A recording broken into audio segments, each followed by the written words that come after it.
Hello guys, welcome to my channel. और आज हम करने जा रहे हैं एम्प्लॉय कॉस्ट। एम्प्लॉय कॉस्ट में क्या है, देखिए, जितने भी कॉस्ट होती हैं हमारी, जैसे कि कोई भी अगर एम्प्लॉय है वो सर्विसेज प्रोवाइड करवा रहा है एक एंटिटी को, तो उसके लिए जो भी हम पेमेंट करते हैं वो हमारा क्या होता है, एम्प्लॉय कॉस्ट होती है। ठीक है, तो एम्प्लॉय कॉस्ट जो भी सर्विसेज रेंडर्ड होती हैं एम्प्लॉय के द्वारा, तो वो उन पे हमें कुछ पेमेंट देनी होती है, चाहे वो किसी भी कंसिड्रेशन में हो, कोई फ़र्क नहीं पड़ता। बट हाँ, वो हमारे लिए क्या होती है, एक बिज़नेस के लिए क्या होती है, वो कॉस्ट होती है। ठीक है, तो कॉस्ट को हम कंट्रोल भी करते हैं।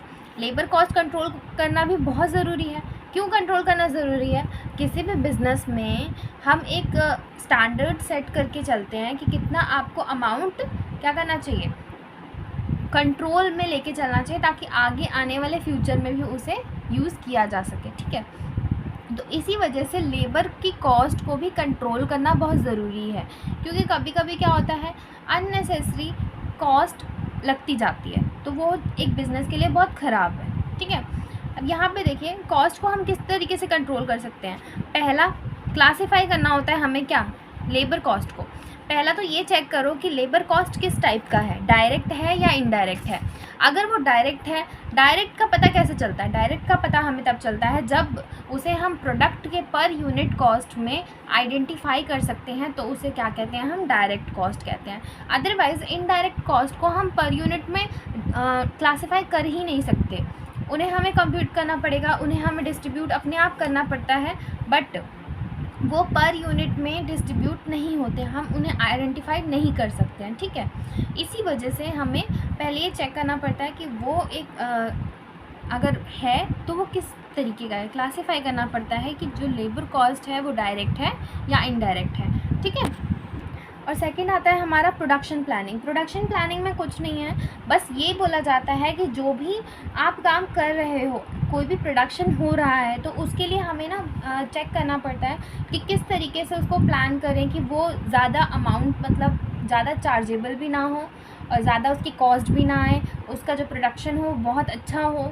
ठीक है, टाइम बहुत कम लगे, वर्क स्टडी बहुत अच्छी हो, उसका जो भी मतलब एक रूटीन हो, रूटीन फॉलो हो, मशीन की जो लोडिंग हो, अनलोडिंग हो, सब कुछ बहुत अच्छे से प्रोसेस हो। ठीक है, तो इसमें होता है प्रोडक्शन प्लानिंग में पूरी ये सारी चीज़ें कंपेयर की जाती हैं। जो भी आप फिक्स करके बैठे हो, स्टैंडर्ड टाइम, स्टैंडर्ड जॉब, एक पर्टिकुलर जॉब आप निकाल के बैठे हो कि हाँ इस जॉब को ये इंसान करेगा। ठीक है, तो उस चीज़ को जब हम चेक करते हैं तो हम देखते हैं कि जितनी चीज़ें हम अननेसेसरी कर रहे हैं वो हमें नहीं करनी है। ठीक है, तो प्रोडक्शन प्लानिंग में हम सारी ही चीज़ों को चेक करते हैं कि कौन सी चीज़ें हमारे मतलब काम के लिए, हमारे प्रोडक्शन के लिए सूटेबल हैं और कौन सी चीज़ें नहीं हैं। ठीक है, जैसे कि कभी कभी ऐसा होता है कि जितना हमने स्टैंडर्ड टाइम सेट किया है उससे ज़्यादा एक्चुअल में कुछ और ही आता है, एक्चुअल ज़्यादा आ रहा है, स्टैंडर्ड कम आ रहा था।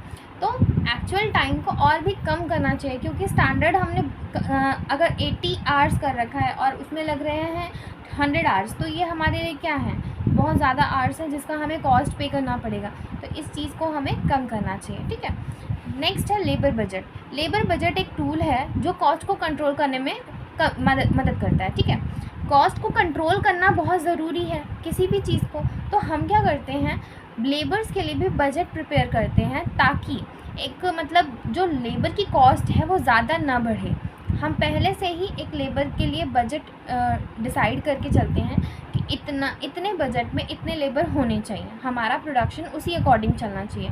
बट अगर एक्चुअल ज़्यादा आ जाता है तो हमें कंपेयर करके उसको कंट्रोल करना चाहिए, otherwise it will effect on our work. Okay,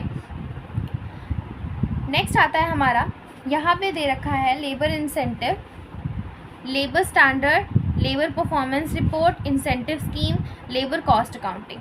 अब यहाँ देखिए, लेबर स्टैंडर्ड में तो कुछ भी नहीं है। लेबर स्टैंडर्ड में यही है जितना आप कॉस्ट को स्टैंडर्ड मतलब आप रखते हो, जितना मैंने सोचा था कि हाँ इतना लेबर का कॉस्ट लगेगा, बट एक्चुअल में उसकी कॉस्ट कुछ ज़्यादा ही आ जाती है, तो हम एक स्टैंडर्ड लेके चलते हैं कि हाँ इतना टाइम या इतना कॉस्ट उसमें लग सकता है। तो हम स्टैंडर्ड फिक्स करते समय सब चीज़ों का ध्यान रखते हैं कि कितना टाइम लग सकता है, कितना उसका मोशन स्टडी है, उसको कितना एक्चुअल प्रोडक्शन कर सकता है, उसके बेसिस पे हम उसकी जो सैलरी होती है या फिर जो भी हमें पेमेंट देनी होती है उसको डिसाइड करते हैं, ठीक है।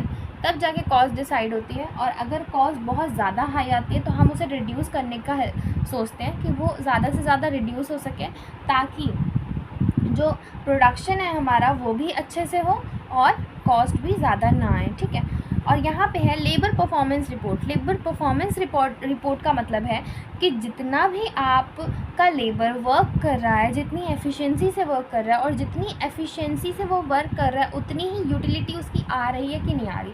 मतलब जितना भी आप रिपोर्ट में लिखोगे, रिपोर्ट में वो चीज़ें होती हैं जितना मतलब प्रोडक्टिविटी वो दिखा रहा है। मतलब एक वर्कर है वो अपना फुल जो वर्क होता है वो बहुत अच्छे से कर रहा है, ठीक है, उसका जो प्रोडक्टिविटी है वो भी बहुत अच्छी है, वो 10 घंटे में 12 घंटे का काम कर रहा है, तो उसकी प्रोडक्टिविटी आपको रिकॉर्ड करनी है, उसकी परफॉर्मेंस रिकॉर्ड करनी है, उसकी एफिशिएंसी रिकॉर्ड करनी है, ठीक है। These report will give an idea about the efficiency and productivity of the labour. ये जो रिपोर्ट होती है हमें ये आइडिया दिलाती है कि किस तरीके से मतलब एक जो लेबर है वो उसकी कितनी एफिशिएंसी है और उसकी कितनी प्रोडक्टिविटी है चीज़ों को प्रोड्यूस करने की, ठीक है। तो हमें परफॉर्मेंस रिपोर्ट से ये चीज़ पता चलती है। नेक्स्ट है इंसेंटिव स्कीम। इंसेंटिव स्कीम क्या होती है पता है? जैसे नॉर्मली कोई भी काम कर रहा है अगर, तो उसको अगर मोटिवेट करना है ना आपको, तो छोटे छोटे इंसेंटिव्स दे दो या फिर छोटी छोटी स्कीम्स निकाल दो, ताकि वो लोग हमेशा मोटिवेटेड रहें, चाहे वो मॉनेटरी टर्म में हो या फिर नॉन मॉनेटरी टर्म में हो। वो दोनों ही हेल्प करती हैं ताकि हम जो मतलब जो वर्कर्स काम कर रहे हैं, जो लेबर्स काम कर रहे हैं, उनकी प्रोडक्टिविटी और भी बढ़ जाए, ठीक है, इम्प्रूव द प्रोडक्टिविटी, ठीक है।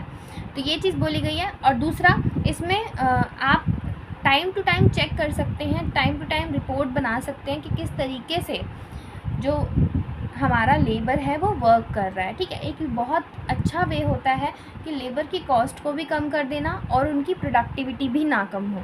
इंसेंटिव स्कीम एक अच्छा वे होता है। Labour cost accounting. Labour cost accounting क्या है? लेबर कॉस्ट अकाउंटिंग एक प्रॉपर अकाउंटिंग सिस्टम है जिसमें डायरेक्ट लेबर और इनडायरेक्ट लेबर दोनों ही कॉस्ट आते हैं, ठीक है, हम ढूंढते हैं उसमें। Similarly the cost accounting department should be able to generate and maintain records for timekeeping and time booking, idle and overtime impact of incentive schemes per unit of labor cost due to labor turnover and other relevant records। जो cost accounting होती है हमारी, उसमें जितनी भी cost है, जैसे कि डायरेक्ट कॉस्ट या इनडायरेक्ट लेबर कॉस्ट, दोनों ही चीज़ें आती हैं और सारी ही चीज़ों को बहुत अच्छे से मेंटेन करके रिकॉर्ड किया जाता है, ताकि एक प्रोडक्ट को प्रोड्यूस करने में कितना टाइम लगा है, कितना उसमें आपने खर्च किया है, किस चीज़ पे खर्च किया है आपने, कितना उसमें ओवर टाइम करवाया है, सारी ही चीज़ें बहुत अच्छे से रिकॉर्ड की जाती हैं, ताकि एक फेयर व्यू आपके सामने आए कि आपने उस प्रोडक्ट को प्रोड्यूस करने में कितना अमाउंट पे किया है, ठीक है। तो लेबर कॉस्ट अकाउंटिंग हमें ये बताता है। तो आज की क्लास में सिर्फ इतना ही, तो नेक्स्ट क्लास में हम लोग करेंगे इससे आगे, ओके। Thank you. अगर अच्छा लगा हो तो like and subscribe my channel. Thank you.